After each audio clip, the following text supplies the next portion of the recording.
So we've got a terrific presentation today, and I'm excited about it because these are things that I think have really come to the fore in terms of the cannabis industry and the development of that industry. So today's session is going to focus on both the agricultural side of things as well as the technical side. And we've got two terrific speakers to present on both of those issues. So let me first introduce Kari Campbell-Bohard. And Kari is a fourth generation local farming and ranching person from Lompoc. So she's got a great perspective to bring to the presentation today. And her family has operated in the Lompoc area for many, many years on Campbell Road. And there's probably some linkage between that road and the family name, I'm sure. Kari had an interesting background in the Santa Maria Valley, starting her own produce sales company and doing a number of other things, and then began working for the family companies in 2008. And those family companies are both the Campbell Ranches and the Lompoc Valley Seed and Milling operation. I think when you hear her speak about these issues that we'll be focused on today in terms of cannabis farming, you'll hear her passion, and that passion is both with respect to stewardship, educating the public about the importance of agriculture in their communities, protecting the rights of farmers and ranchers, and ensuring that the regulatory scheme works really for everything, and that there's a good focus on science in terms of how folks operate. So Kari's going to bring a great perspective in terms of some of the farming operations that are now taking place on her family's property in Lompoc. And then we'll segue into more of a technical presentation where Bob Schultz, who is the president and principal hydrogeologist with GeoBlue Consulting. And Bob is located here in the Bay Area, in Mill Valley, actually. And GeoBlue provides a variety of environmental and water resource consulting focused on farmers, landowners in the cannabis industry. And what Bob is going to discuss in the presentation is, again, more of the technical aspects focused on both wastewater issues and then also water supply issues. So I think there's going to be a nice, shall we say, proximity between the two discussions. And we welcome questions. And we've had some questions come in as people have registered. And I think we'll be able to hit on a number of really interesting issues.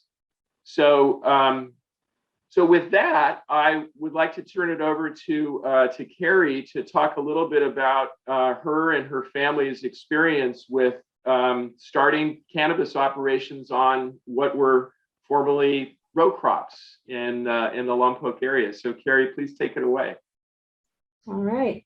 Thank you, Buzz. Thank you for having me today. I look forward to hoping to share some of our experiences and give some people a little bit of insight on what we've gone through in the last few years. So I feel like I have a bit of a unique perspective. We have been both a neighboring farmer that was impacted by a cannabis grow and now a landholder leasing to a cannabis grower. So we've seen both sides of it. It makes for an interesting workplace. I can say that. I truly believe that all agricultural organizations should be able to do what they want, as long as we're working with science and keeping an open mind and open dialogue with our neighbors. I think we can all coexist very well. Real quick, our experience as a neighboring agricultural operation was a few years ago. We had a seed crop and a cannabis grower had moved in next door. Our seed crop that we were growing was between 7 and 8 feet tall, which is normal. And we had an infestation of aphids where we needed to spray.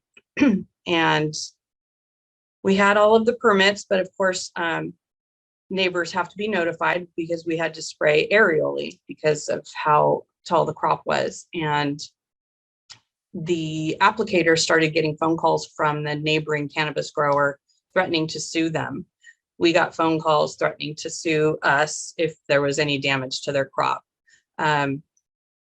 So that's where I go back to looking at the science. They were worried about potential drift and were really unwilling to work with us and talk to us about what some of our options could be.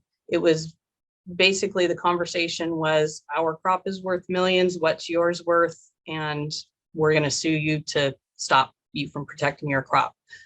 So when we got into our current situation where we had somebody approach us and wanted to lease some of our property for growing cannabis, that was still very fresh in our minds. And we wanted to make sure that what was going to be happening on our property was not going to have a negative impact on our neighbors. So we worked really hard to set up meetings with people, talk to the neighbors, and work through any of their concerns. Some neighbors were great to deal with, some not so much. So this cannabis operation, it took a full 2 years from the time that they submitted their plans, got through the numerous appeals that they had to go through, and then finally got the permit to start. So so going from there, a few of the concerns that we heard from neighboring growers, and mostly wine grapes, were things that we felt we could handle very easily. First one was traffic. They were worried about the dust going onto their crops. Oh, thank you for starting the slide. So this is looking south from Highway 246, which is running, it's the yellow line there. And the green line is going through our property and up over a hill, and to the back is where the potential or the cannabis grow is going to be.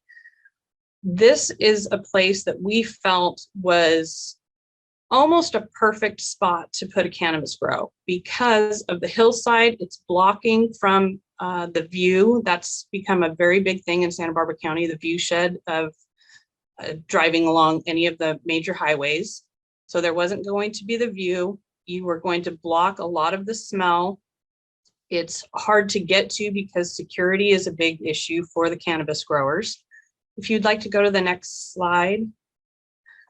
This is the start of our property line here. You have to travel down this dirt road, and to the top of the small hill that blocks where the cannabis grow is, it's about half a mile. So it's a significant distance from the highway. Onto the traffic issue that I started to speak about, this vineyard that's showing here on the left was really concerned about the number of cars that would be going in and out with the cannabis grow. That was a concern that we were very easily able to mitigate, because if we weren't going to be growing cannabis in the back of this property that I'll show you here shortly, it was going to go into strawberries. That is another very high value crop in Santa Barbara County. The cannabis grow is going to have employees there, about 30 employees, a few times a year going in for planting and harvest. And it's about 6 weeks of each. So 30 employees daily for about 24 weeks. Strawberries, on the other hand, for this same size, 80 to 100 acres, is going to be approximately 75 employees daily for 4 to 6 months, plus a truck every hour pulling the strawberries out that are harvested and taking them to the cooler. So the traffic for a cannabis grow is much, much less than a normal row crop. So if you just want to kind of flip through the slides, I wanted to show everyone kind of how far back we go. So this is traveling through the headquarters of the ranch. You have to, and then if you want to go to the next slide, you have to go up and over a small hill. And if you want to go on. So this is kind of coming to the top of the hill. And then you have to travel back down, and that's another quarter to a half mile before you reach the grow area. So if you want to flip through. So as you can see, the topography here really helps with, like I said, blocking from the view of the cannabis grow, the potential smell on the highway, and it helps with the security aspect of it. One of the other issues that we heard about were the potential contamination from terpenes onto the wine grapes.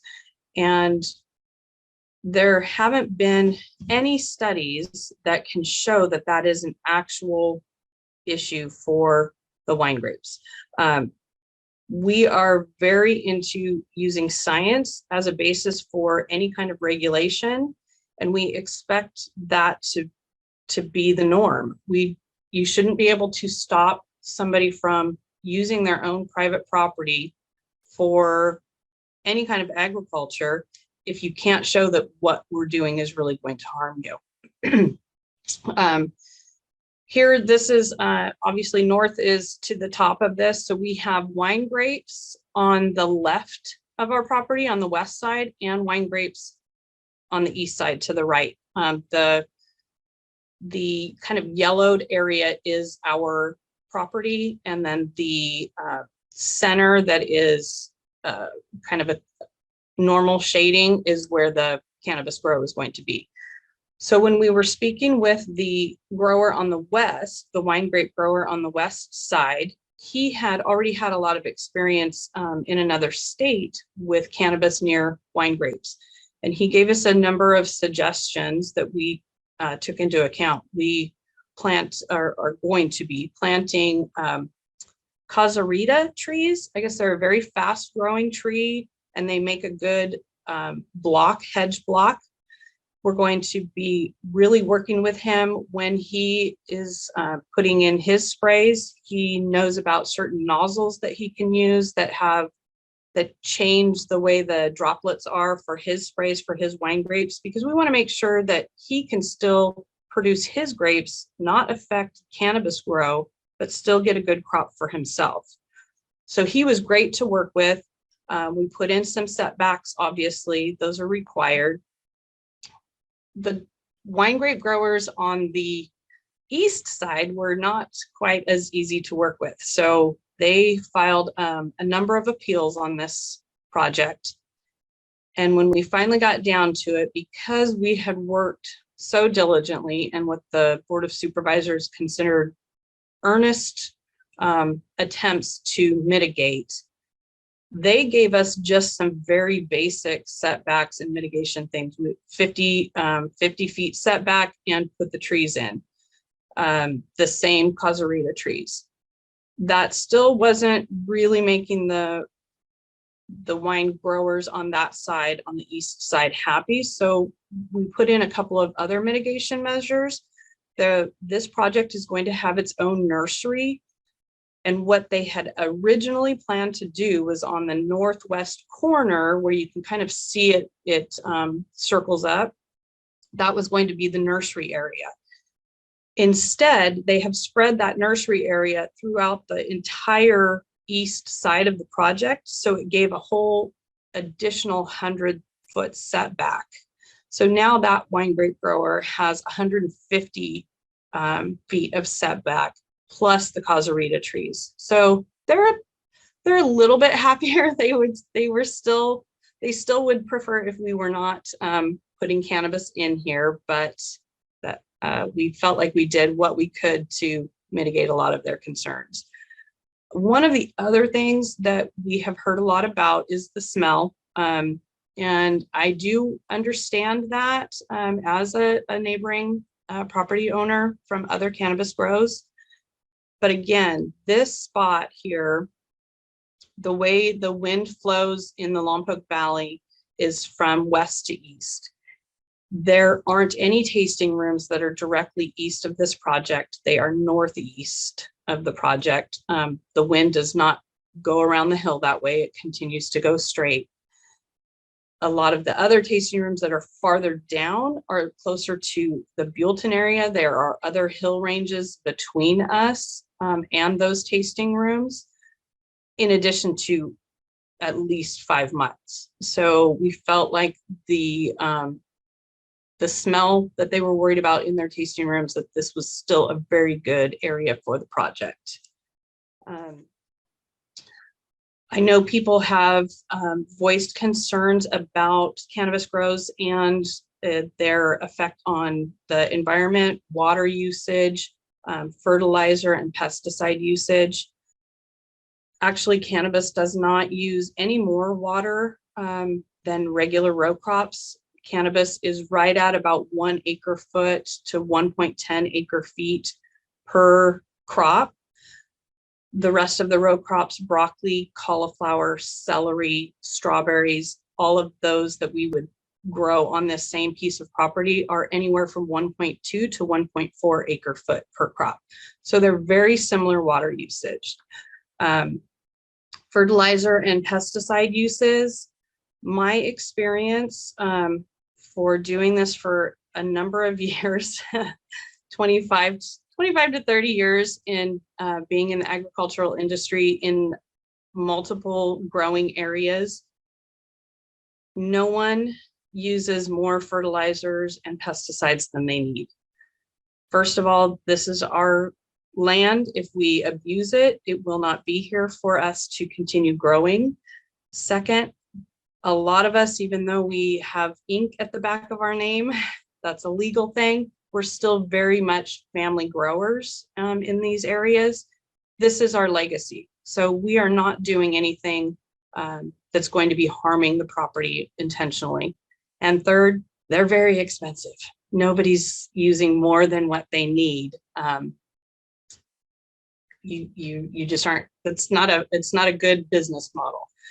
And one of the things that has happened in the last few years, which is great, technology is always improving.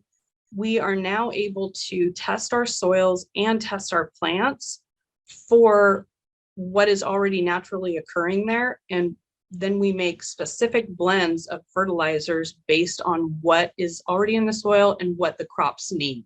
And we can test the crops to see if they're pulling everything that they're supposed to be. So there's a lot of advances that are happening in the fertilizer usage area, which is really exciting.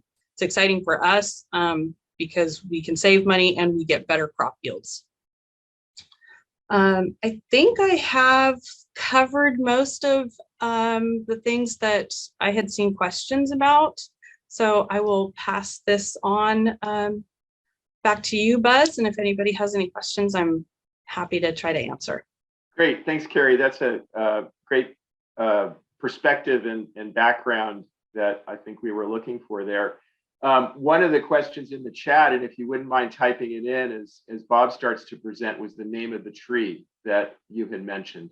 Yes. Because I think anything that's fast growing and relatively decent looking, like a English laurel or English bay or something like that, that's great. So if you could type that in, I know that there was a thank you, the Casuarina tree. Excellent. So yes. So that's great.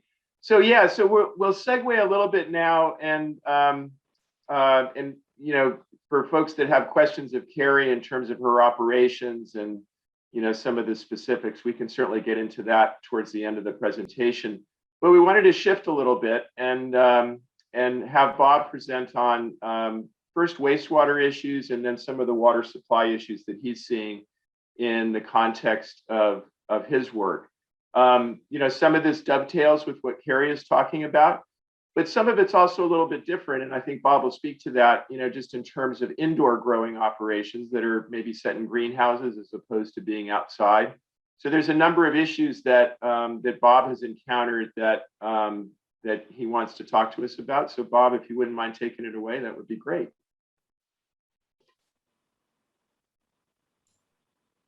Thank you, Buzz.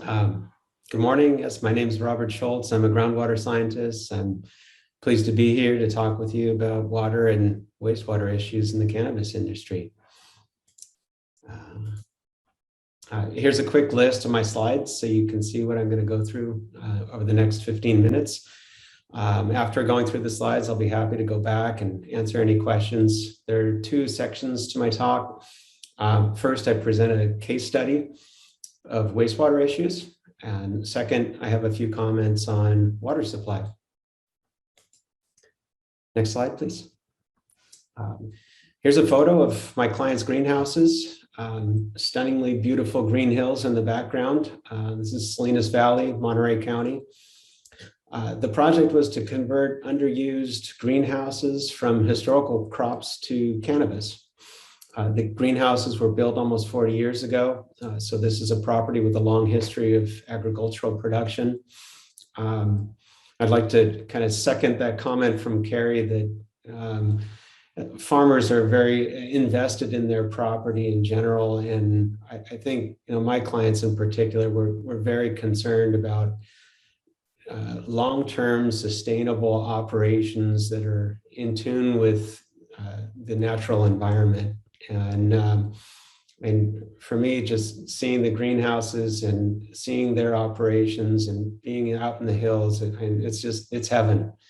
And I know they feel that way and they want to keep it that way. Greenhouses have tailwater. That's a reality.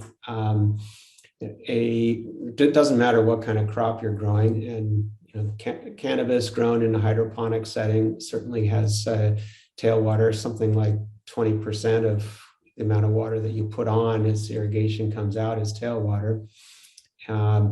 There's also reject water from RO systems. We use some pretty high quality treated water for various parts of the operations. Tailwater is generally high in nitrates and high in TDS. Most greenhouses, in my experience, have tailwater recovery systems, and that's great. The idea is to optimize your use of water and use it 2, maybe even 3 times before you discharge it. But that further concentrates the nutrients and salts in the discharge. Let me talk a little bit. You can't really see it in the photo, but on the right-hand side, there's a little berm. And what that is a stormwater pond. And the way that the greenhouses were operated is that the tailwater was collected in a system, reused 2 or 3 times, disposed to a ditch. The ditch runs to a stormwater collection pond where the tailwater together with any stormwater would infiltrate or evaporate. There's also an overflow pipe in the case that there's heavy rainfall, and stormwater then can flow into a nearby creek instead of overtopping the berm and making a mess. So the primary wastewater issue here is that the tailwater is high in nitrates and TDS. So long-standing operation, 40 years. Next slide, please. So the issue that came about with the conversion to cannabis is that the regional board considers, and the state board, state order states that any discharge from a cannabis facility is treated as an industrial waste, industrial discharge. And so lo and behold, we get a notice of violation, and we're in enforcement. Shut down your operations within 30 to 60 days, or risk paying $1,000 a day fine. Not a good place to be, but that's fortunately we've dealt with it before, and we dealt with it this time. Next slide, please. Here's a little bit of this picture kind of shows why we had a NOV, I guess. When you see the electric green, it does look pretty on certain levels, but what that means is it's high in nitrates, and you've got a fair amount of nitrates that's infiltrating into the groundwater and potentially spilling over and entering into the creek and during those heavy rainfall events. So we've got a list here of common ways to treat greenhouse wastewater. Reuse is a big one. The challenge at this particular facility was that reusing it was really, in addition to the Title 22 testing requirements, we were going to end up with some real liability concerns, because the real primary way to use the amount of water that we had would have been putting it onto French beans. And we were too concerned about the liability, having some kind of issue come up from that. An RO reverse osmosis system was considered, and that was what the regional board was kind of coming after us, saying you need to put this in, and that's very expensive. You still have a waste stream if you put in an expensive high energy demand reverse osmosis system. You're still going to have a waste stream. So what that leads to is offsite disposal, basically taking your wastewater, putting it into trucks and hauling it to the nearest permitted facility. Other alternatives, we could blend it, basically blend it down and reduce the concentrations of nitrates and TDS so that we could discharge it. And at this particular facility, the stream that we were adjacent to was too sensitive. So blending would have required way too much water. Dust control is a popular way of getting rid of wastewater. Evaporation ponds, another great alternative if you've got the land. What we came up here with is a bioreactor, relatively expensive, scalable, and a proven technology. Next slide, please. Here are a couple of photos. From the science perspective, this is just so much fun. You dig a trench, you put plastic sheeting in it, and you dump a bunch of wood chips in, and you let the water flow through. It's a linear design, so it doesn't take up a lot of space, and relatively inexpensive to construct. You've got a backhoe and maybe a day or two of digging, and you can build a fairly sizable wood chip bioreactor quite quickly. So we've got lots of options. We also found that there are a ton of vendors out there. Some of them have engineered standalone systems, basically running a bioreactor inside a series of tanks. So if you aren't able to put in a linear feature like this, you've got a smaller facility, that might be a good option. We also found a lot of design build contractors out there. In our situation, we were in enforcement, so we needed to produce a design to satisfy regulatory requirements. We put the design out. Regional board actually ended up being very much in favor of what was proposed. It took some convincing, kind of educating them, producing some of the photos that you see here. These are from an Iowa soybean farm, talking a little bit about the chemistry and how educating board staff as to how a bioreactor works. Many of the staff in the cannabis programs at the regional boards have come over from other programs. Those that came from agricultural programs tended to be pretty knowledgeable and quick to pick up that this was a great alternative all the way around. Low impact environmentally, affordable and constructible, and also something that could be monitored and tested. So, here's our design. There's a couple of quick pictures. Next slide, please. So next step was to figure out how to put the design that we put together through the regulatory process. We did look at various orders, general orders that were available and general waivers. We looked to wineries. We looked to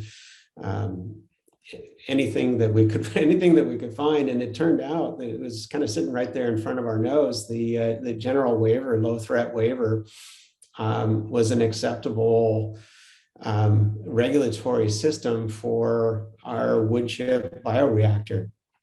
It's low threat. We went through the process, went through a publicly noticed board meeting and received an approval. Notice of applicability was sent out, and we also negotiated a monitoring and reporting program. At the end of the day, the monitoring and reporting program that we negotiated, we have a startup phase that does have a fair amount of testing in that initial kind of 2-week to 4-week phase, but the operational phase is quite reasonable. And when we compare it to the amount of testing that we do already as part of the greenhouse operations, like Kari was saying earlier, my clients are very scientific in their operation. They control the quality of the irrigation water. They're very knowledgeable on what's coming out of the plants. They're very much, very high-tech, scientifically run operation. And so the operation phase monitoring requirements from the regional board for our wood chip bioreactor are really kind of negligible in the overall scheme of the operation. So that's success. And that's kind of a wrap on our wastewater case study for cannabis greenhouses. I've got a couple of quick slides on water supply. And here's a picture of a agricultural well. Water supply for cannabis, you're probably looking at either surface water or groundwater. I know that there are facilities that are operating in warehouses in inner city areas. Most of my experience has been with much larger operations in rural areas. And so we're looking at either surface water or groundwater. Groundwater, the key comment that I have is, plan ahead for Sigma. If you're looking to site a new facility, be aware of the regulations. Here's a quick kind of overview of where we're at with Sigma. This is a act that was approved in 2014, so we're fairly far along toward establishment of some actual regulations. Groundwater basins have been identified. The groundwater sustainability agencies have been set up, and groundwater sustainability plans are in their draft phase right now. So there's a lot of information out there to kind of get your arms around. It is important to recognize that some of the basins are critically overdrafted, and we're expecting to see limitations in some way, shape, or form on the amount of water that can be pumped, amount of groundwater that can be pumped. And the bigger piece is that there will be pumping fees. Something to keep your eyes on. All of the groundwater sustainability plans, all of the GSPs that I've reviewed on behalf of my clients have include some form of pumping, some kind of mechanism for funding that groundwater sustainability agency. Sometimes it's an ad valorem tax. Most of them seem to be pumping fees. One quick side note. The groundwater sustainability plan I reviewed a few weeks ago for Petaluma, they've got a breakdown of different categories. So they categorize groundwater pumpers into municipal, industrial, agricultural, and domestic users. And my expectation is that the per gallon fee will be different based on which category you're in. And where will cannabis land? Is that an agricultural user that will have those lower per gallon fees, or is it an industrial user? And I think that waits to be seen. So yeah, a couple of quick closing comments. We came up with a a relatively simple plan. It did take some time to get through the process. It took almost 2 years to get through and kind of lead the charge and set a precedent of having a wood chip bioreactor approved as a low threat under the low threat waiver. But that doesn't mean it's expensive. I think, from my perspective, the water and wastewater issues really shouldn't be the driving feature by any stretch of the imagination. And yes, we're in California, and yes, water has always been a very important commodity, but the costs don't need to be the driving feature for a cannabis cultivation. And my client, at one point, we were walking through, we were talking about odor issues earlier, and outside of the greenhouses, you would have no clue that there's cannabis being grown inside the greenhouses. There's absolutely zero smell. The only tip-off really is that there's a fairly high-tech security system around the perimeter of the facility. So there's no odor, but sure, when you walk in inside the greenhouse, you're in a cannabis. It does not smell the same as the roses used to smell.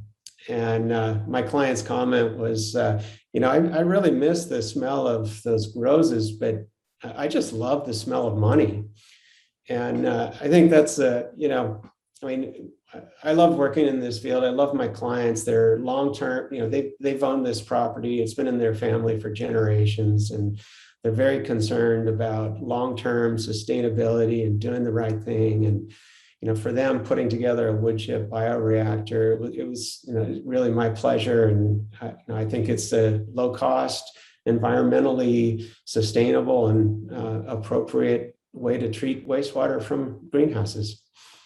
Thank you.